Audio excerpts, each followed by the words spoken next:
Welcome to the Cincinnati Razorback Room in beautiful downtown Siloam Springs. Star Power Baseball proudly presents the 1930 Negro Leagues, and we're going to show you their All-Stars today. 1930 Negro League All Stars coming at you from the Cincinnati Razorback Room. Let's lead off today with Nat Rogers. 1930, he batted over 340 with two teams. He was one of 9 brothers, and Nat was one heck of a baseball player.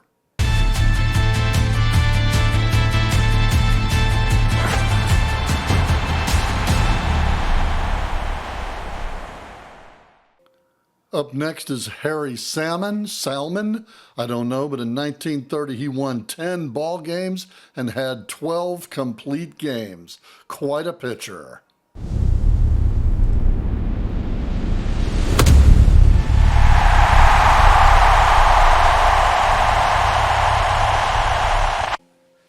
Up next is George Giles. He tried out for the Kansas City Monarchs at age 15, but they deemed him too young. He hit .361 in 1930.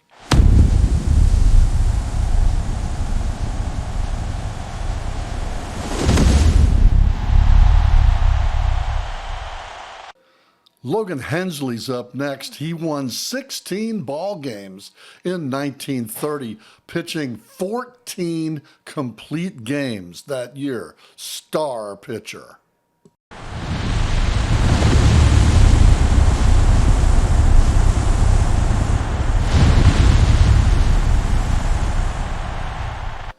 In 1930, Ted Radcliffe became a superstar in the Negro Leagues. He caught more games than any other catcher in the Negro Leagues, but that wasn't his real claim to fame. In fact, they called him Ted Double Duty Radcliffe.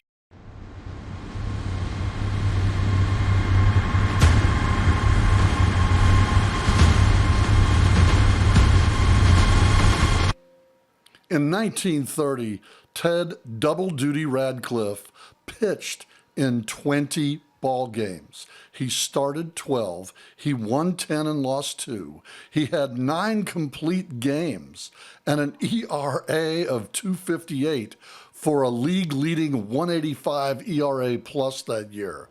Ted Double Duty Radcliffe was a superstar among superstars. And this guy, if you ask Cincinnati Dennis, this dude, without a doubt, Ted Double Duty Radcliffe, belongs in baseball's Hall of Fame in Cooperstown.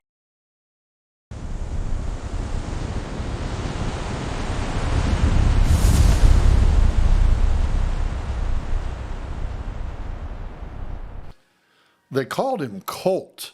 Newt Allen in 1930 on the Kansas City Monarchs was a big-time part of their team, hitting .363. He got almost elected to the Hall of Fame, but voting fell short with the Veterans Committee. Newt Allen.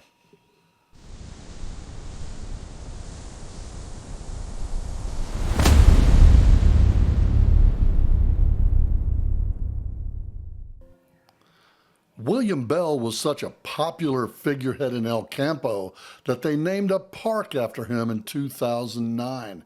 On and off the field, a pillar of the community. In 1930, he did win 10 ball games and pitched a whopping 110 innings for the Kansas City Monarchs. William Bell, one heck of a ball player, and even more, a fantastic human being.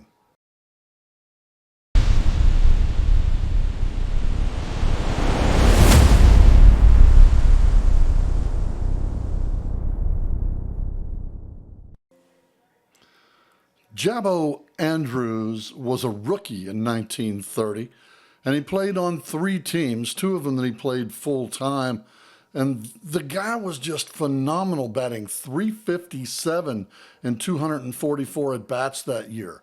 A tremendous showing, slugged .529 in 1930. Jabbo Andrews.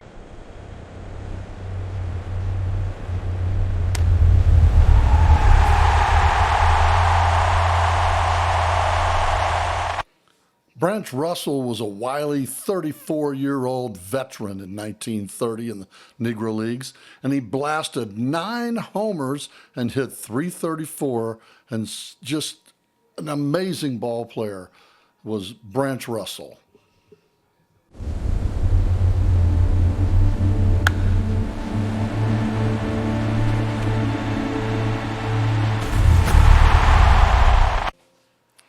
Dewey Creasy batted .301 in 1930 for the St. Louis Stars.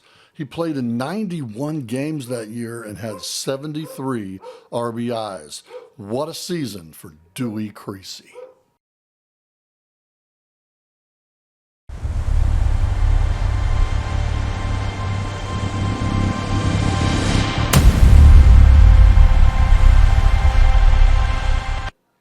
Ed Ryle was a standout first sacker for the Detroit Stars in 1930, batting .304 and blasting 5 homers while driving in 42 runs in only 65 games. Quite a performance for a first sacker.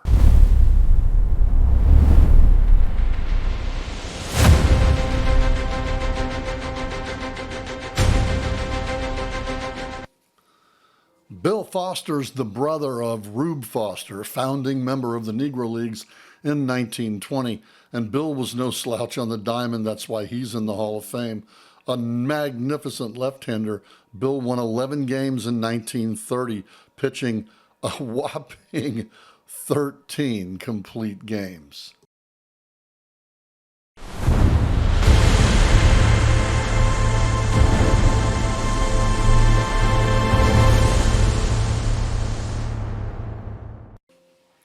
You just can't say enough about Willie Wells. In 1930, he batted .411, stole 18 bases, hit 17 homers, drove in 114 runs in 90 ball games. All the time playing the best shortstop of anybody in the league and stealing 18 bases to go along with that. What more can be said about, some people say, the greatest shortstop that ever played, Willie Wells?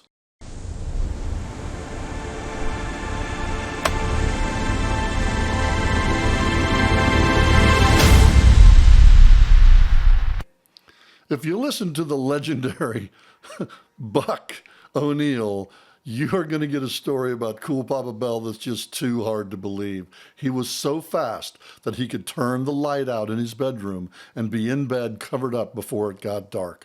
Cool Papa Bell is just a legend. Everything he does, there's a street named after him going up to the St. Louis ballpark.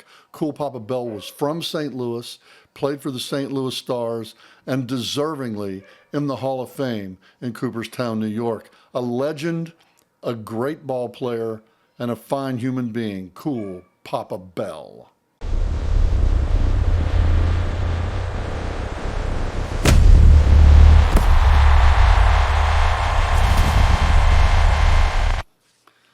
Seemingly in the prime of his career in 1930 at the age of 29, Turkey Stearns had kind of a down year, only batting .326, coming down from the previous season where he had hit .390. Quite a drop, but Turkey still, at that time, one of the best center fielders in the game, and, according to Cooperstown, one of the greatest center fielders to ever don a pair of cleats. Turkey Stearns.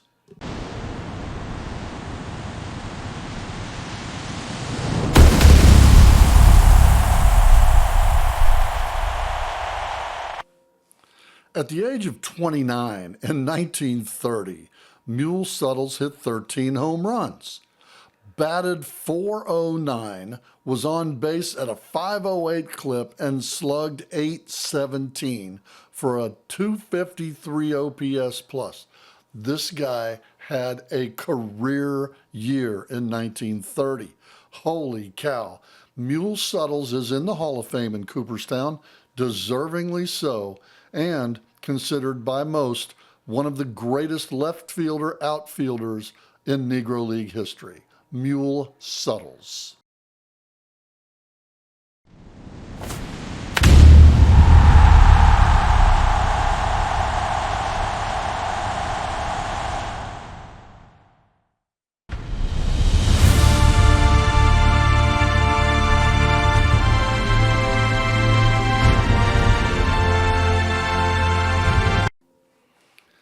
After leading the league in strikeouts the previous 2 seasons, after playing with and having played with the Birmingham Black Barons, his last season with the Barons was 1930.